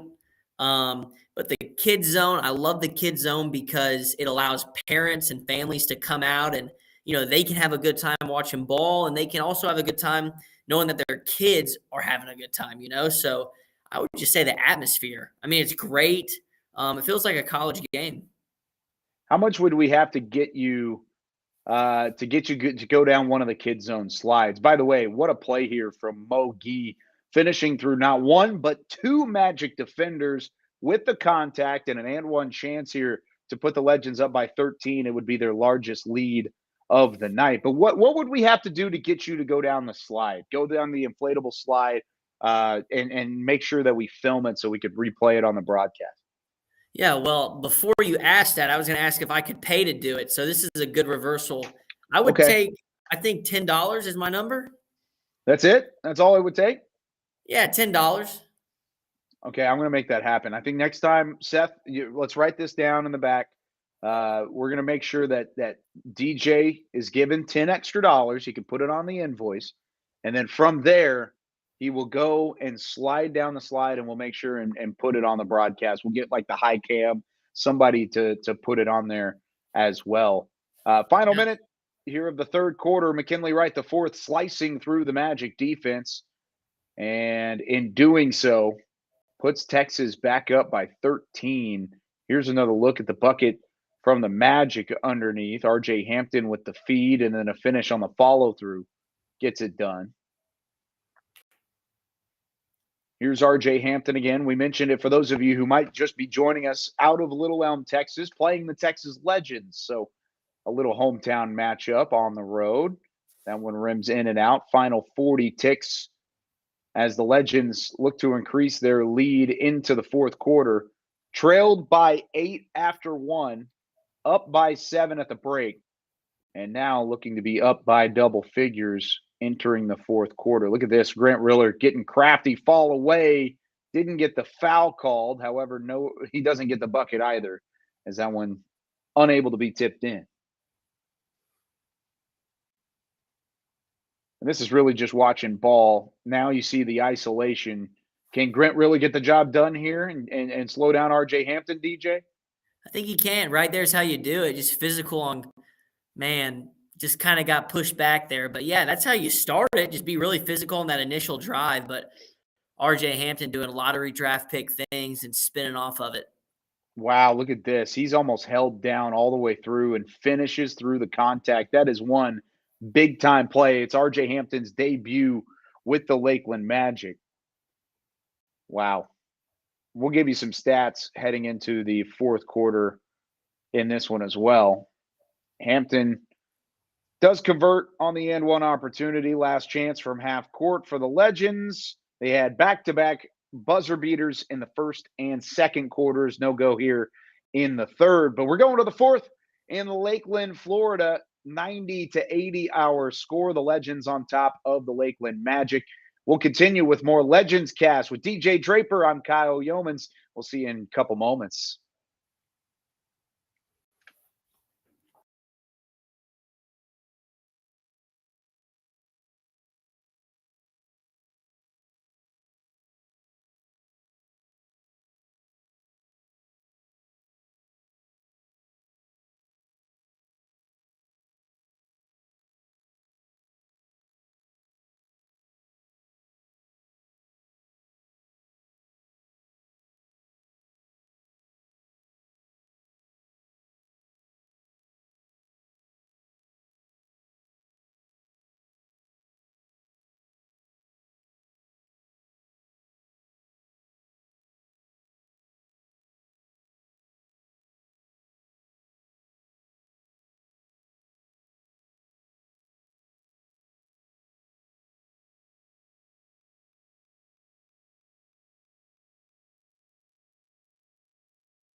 Back here for the fourth quarter as the Legends lead the Lakeland Magic 90 to 80. Here's a look at the box score at the moment. It's kind of tough to see at times, but there you go. 21 points again from Tyler Dorsey as he leads the way and continues to really put up great numbers, scoring the rock for the Texas Legends. Alongside DJ Draper, I'm Kyle Youmans. 4 different Legends into double figures. Who has really impressed you so far tonight? Man, McKinley Wright probably coming off of the off days he's had, just, catching his wind and playing tough. One of those guys who's going to give it to you every different way. 5 assists, 2 steals, 15 points. Pretty good stat line there. And that plus minus, it's a really interesting column. It says he's minus 10 and Tyler Hall's plus 17. Those are good stats sometimes, but that really doesn't tell the whole story at times as well. When it doesn't tell the whole story, why is that the case? Why is it kind of differ a little bit sometimes? I mean, it really depends on who you're on the court with, what happens when you're on the court. Like, let's say we go in there, Kyle, me and you, and, they hit 3 threes, 3 contested threes, and we get They wouldn't do that if you and I were on the floor. That wouldn't happen. They wouldn't even be contested, would they? No, they'd be blocked is what's happening. They'd be blocked. But we would be minus 7, and you played 3 possessions. So it's all about the feel of the game. Now, don't get me wrong. If you're minus 10 every game, then there's something wrong. But in a short short sample size, it's doesn't always show the whole picture. Let's go ahead and put up the full screen here of the fourth quarter of action. RJ Hampton again doing some big time work here in the latter parts of the third quarter. Now, just a minute and 9 seconds into the fourth, Coach Gallinopoulos forced to call a timeout. Back-to-back buckets from Lakeland to close the gap to 6. And that's one thing that Texas has to do a better job of as well. DJ, you and I have seen some close matchups so far this season. You have to close out these games if you expect to be a team that's better than a 500 record. Yeah, a lot of people say, why are there so many lead changes? Why, if a team's up 20, they can come back and lose the game? It's because of how skilled the players are, and if you're shooting 50% from the field and you shoot a bunch of shots, you're going to go on runs where you're hot and you're going to go on runs where you're cold. So closing the game out is really big emphasis, and the way you do that is try to get as many stops as you can. It makes for a really entertaining brand of basketball, having the runs that you do get to see. But with that being said, is that an indictment on the league, the G League, and the brand of basketball that they play there, or is it an endorsement because of how good the game is and how close and how much parity there is within the top to bottom of the league? Right there, parity is the best word. At the Mavs game the other night, it was 16-2 right off the bat. And then they come back and they go up by 7, and then, they end up falling short. But that's really the parity. That's the word that really describes it. I mean, the 10th guy can come in and get 20 points, just like Grant Riller's doing when McKinley Wright was out. He came in and had a couple of 30 balls, so everyone can do it. Everyone can step in. It's an endorsement to the team for sure. No Jaden Hardy, of course, at the moment. For the Legends, he's been in and out of the lineup because he's been in and out of the G League. The top scorer in the G League whenever he is a part of the Legends. He's been called up and back and recalled by the Mavericks a couple different times. By the way, Mavericks just getting underway as well up against the Portland Trailblazers at the American Airlines Centers. So they are in the first quarter. They're just getting started, less than a minute into that one, 3-2. Portland on top early as Damian Lillard and company battle Luka Doncic and the Dallas Mavericks. Lots of good basketball around the G League over these last couple of days. And of course, entering the Christmas holidays, this is the final scheduled game of the Showcase Cup, an 18-game. Basically, it's a preseason, but the games certainly count. It's a showcase for the G League, and the top teams out of each division will go to Las Vegas and compete for the Showcase Cup championship. And then the official regular season gets started on the other side of the new year. What are you most excited about, DJ, when you watch this Legends team going into the regular season, or as they call it, the regular season, to see them improve upon as Coach G and company get better and better following the break? I'm excited to see their physicality improve. And I think a lot of that will happen when James Banks comes back. But just improving how hard you play and how physical you play with your hands up. I think they'll do a really good job of that in the new year. Having to be physical on that trip down the floor. Mo Gee comes up with the stop, and now Grant Riller on the far side of the screen will bring it past half court. Crucial moments here. Legends still looking for their first points of the fourth quarter. Mo Gee nearly converts on the corner 3 try, but it's back to a 4-point lead. The Legends have led by as much as 15 in this ball game. And then on the other side, Lakeland is at a double-digit lead in their own right, but that was going all the way back to the first quarter. There's an underneath backdoor cut, and the Magic bring it back within a single bucket. Yeah, you saw there the guard for the Magic did a great job of commanding his big to set the screen on the side he wanted. Guards at home, don't be afraid to let the big know, hey, I want it on the right side or left side, or go down or come up, because ultimately the best way to get by your defender. So great job by the Magic there. There's Mo Gee getting his own miss, and he'll finish with a little bit of contact on the low block, kissed it off the glass and in. So it puts the Legends back up by 2. You mentioned James Banks, product out of he was at Texas, transferred to Georgia Tech, played a couple seasons with each of those programs. How important is it going to be to have him back in the fold for Coach G's bunch? Because you mentioned the physicality has been lacking without him in the fold. He nearly averaged a double-double during his time with the Legends. How important is it to have him back and healthy so that way that physicality can return? Yeah, it's going to be monumental. He does a great job of providing length at the rim, which deters people from driving. So even though you may get 2 feet in the paint, when you kick it out, you're going to take maybe a contested shot because you don't have to help down as much because James Banks has that rim covered. RJ Hampton feeding it underneath. There's some more physicality, but it looks like a foul called on the floor.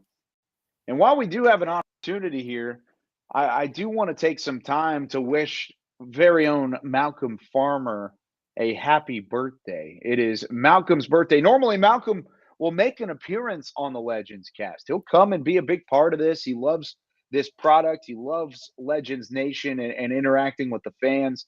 But he is, I'm sure, celebrating that birthday and doing a great job of getting there too. So he doesn't have time for us tonight, DJ, but a happy birthday to Malcolm Farmer. Very happy birthday. He's the best. Does a great job. Something I was going to ask you, this saying, I hear it all the time. I don't understand it. And the birthday reminded me of it. You can't have your cake and eat it too. I mean, everyone eats their own cake. I don't know where that saying comes from. Yeah. What are your thoughts? I actually don't know where it would come from either. RJ Hampton, by the way, giving the Lakeland Magic the lead with a nice runner there.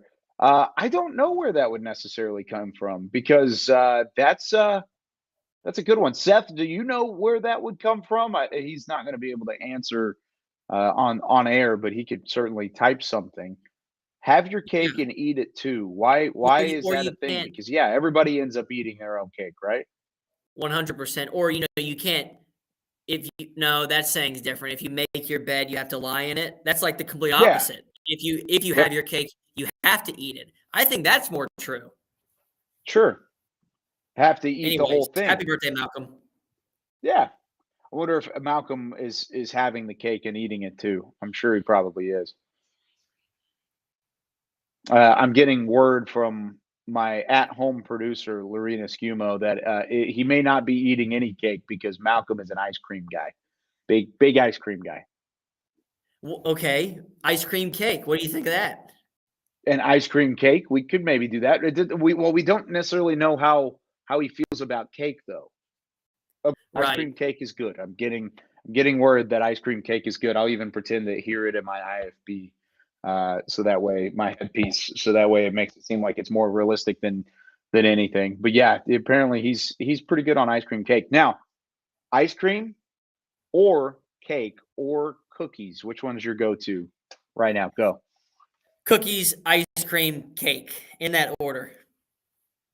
Cookies, ice cream, cake. So you're not a big cake guy. Where does pure chocolate just kind of fit into that? Number one. Number one, yeah. So you're a chocolate guy. Yeah, just a Hershey's bar, just an original Hershey's bar is really untouchable sometimes. Okay. Sometimes, but you ranked it number one, so wouldn't it be untouchable all the time? But then you start getting into pretzel M&Ms. Now I sound like now we're really giving Mike Leach a good remembrance, when he gave the candy corn speech, Halloween candy speech.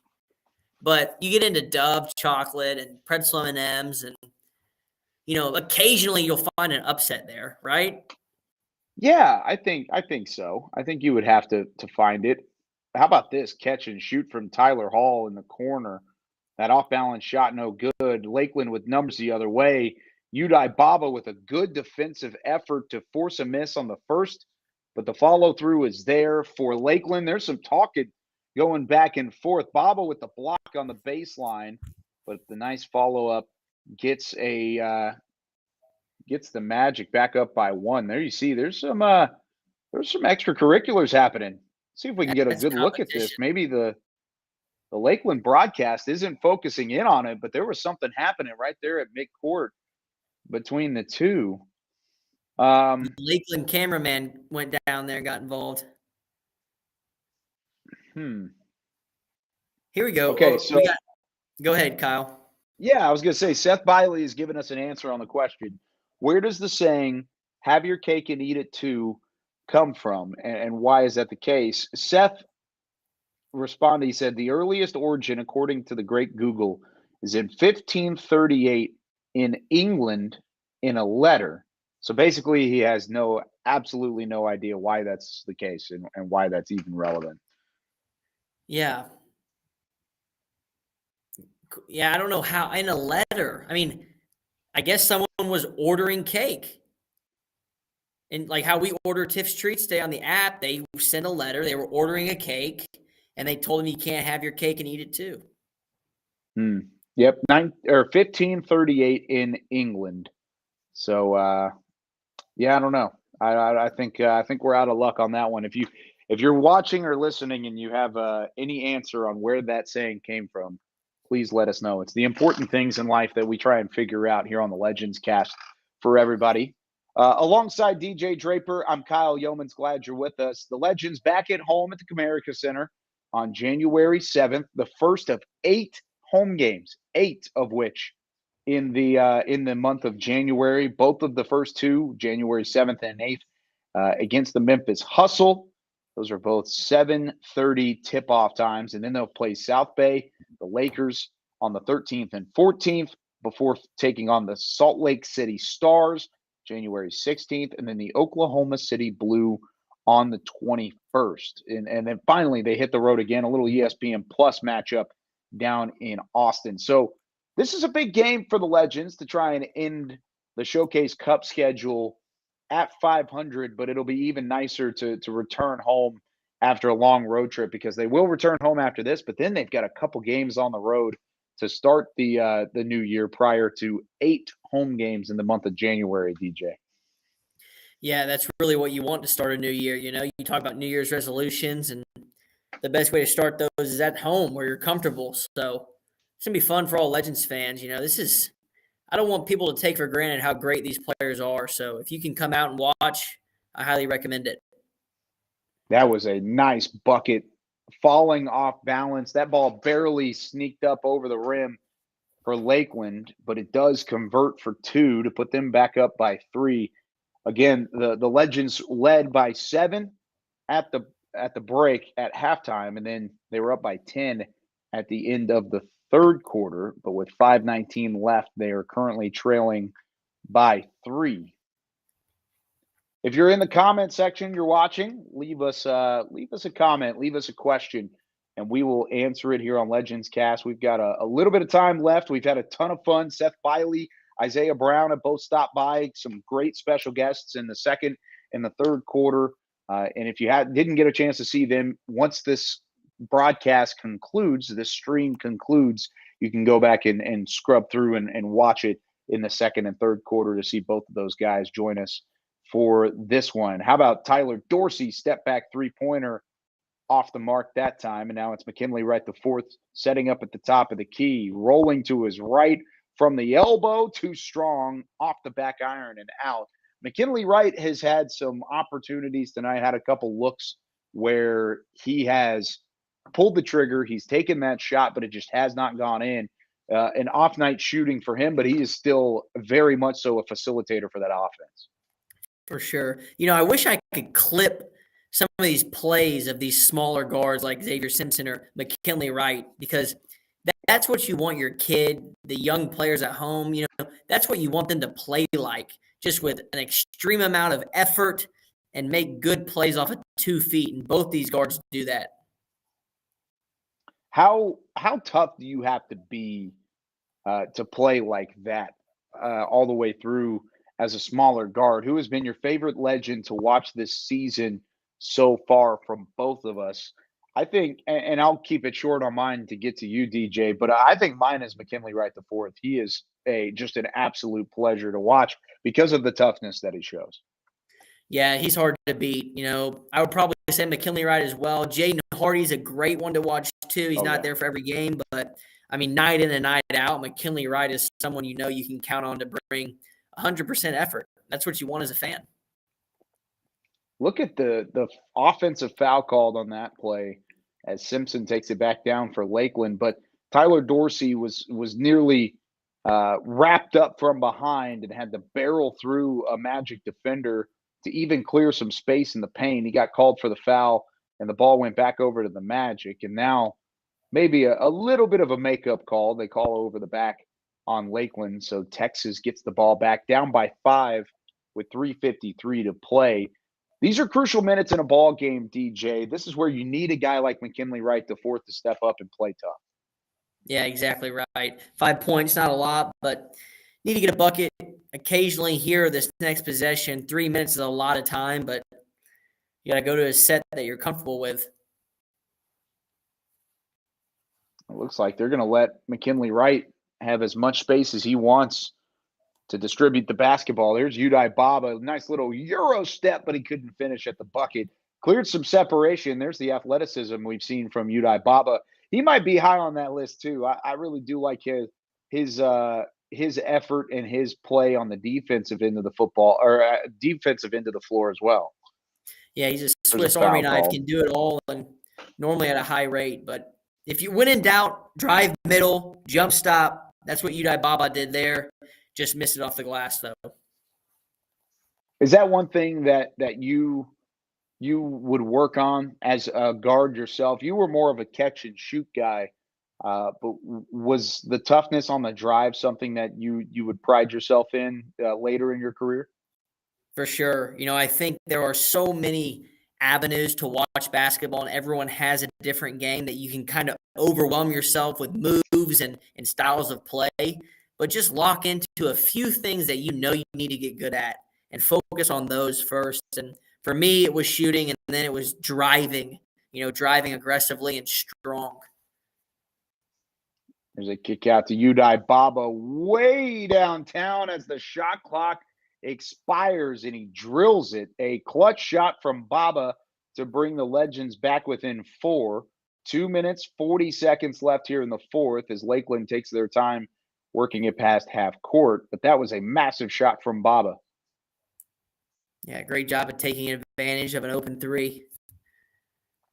Look how quick RJ Hampton is on the drive. That little, the isolation and then the burst to the rim, trying to kiss it off the back, the backboard and in. He has had some success tonight. There's a crafty feed from Tyler Hall underneath on the backdoor cut to Udai Baba. Legends back within 2, DJ.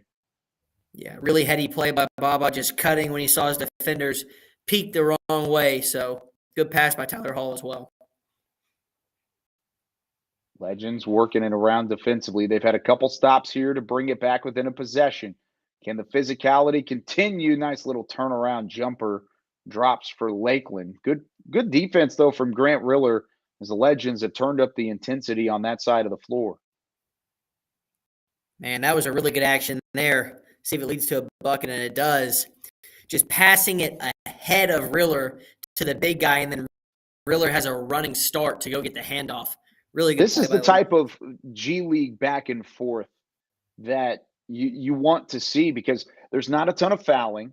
There's not a ton of clock wasting. I mean, these are two teams that have gone back and forth, scored a lot down the stretch here, and separated by just the 2 points.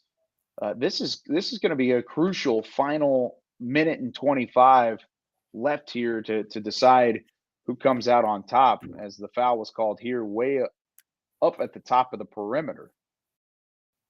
Yeah, a minute, 30 seconds left. I mean, love the ball pressure there by Josh and Zeke Core. Don't really know if it was that physical of a foul to be called, but got to, when in doubt, be aggressive. And we talked about this before, DJ, but one of the other positives of the G League is you get to see a ton of new teams week in and week out, no matter where you are. If you're in a G League city, you're going to get to see some of the best players. RJ Hampton, of course, we haven't gotten a chance to see him in the G League because this is his Lakeland Magic debut. But, I mean, who are some of the best players that don't wear a Legends uniform that you've had the chance to see so far this season? Ty Washington for the Vipers was really, really good. Jay Scrub for this Magic team, really good. Mm-hmm. Darius Days for the Vipers was really good. I mean, there are so many, and the names. I mean, RJ Hampton was McDonald's All-American, I'm pretty sure. So Really, that's a Oh, and dagger three right there from Xavier Simpson. he just dished that out to Simpson, and Simpson connects, like you said, with 45 seconds left. That might be the dagger, and that was as the time was winding down in the shot clock. I mean, how do you handle clutch shots like that, DJ? Because you've had a couple of those during your high school days and then back into the college game as well. But having the free throws and then having those open threes whenever time is winding down, how do you put the clutch gene in the back of your head but just get the job done? Yeah, I think if you think about it, then you probably haven't practiced enough. I promise you, all these players that have the clutch gene, it's because they've repped it out so much that it's their first thought to shoot the ball right there, to do this move or to make a free throw. That free throw feels like every other free throw to them. So I would just say the more you practice, the more confident you get, and that's really when you become clutch.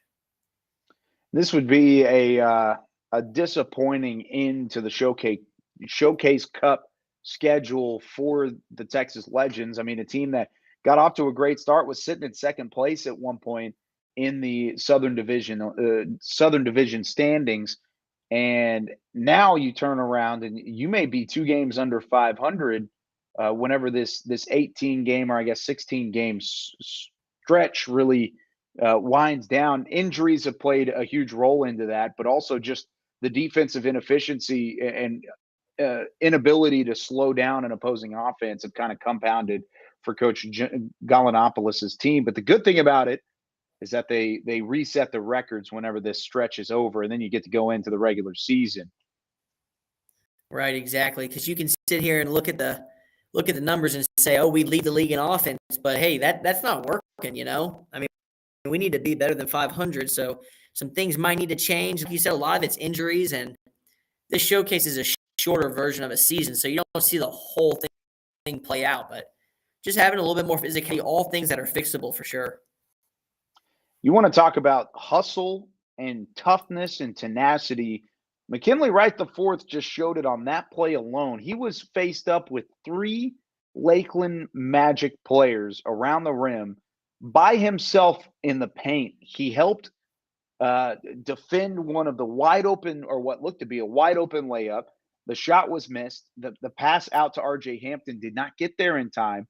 And in doing so, the shot clock winded down and came to an end. So a shot clock violation gives the ball back to the Legends. Coach G calls a timeout.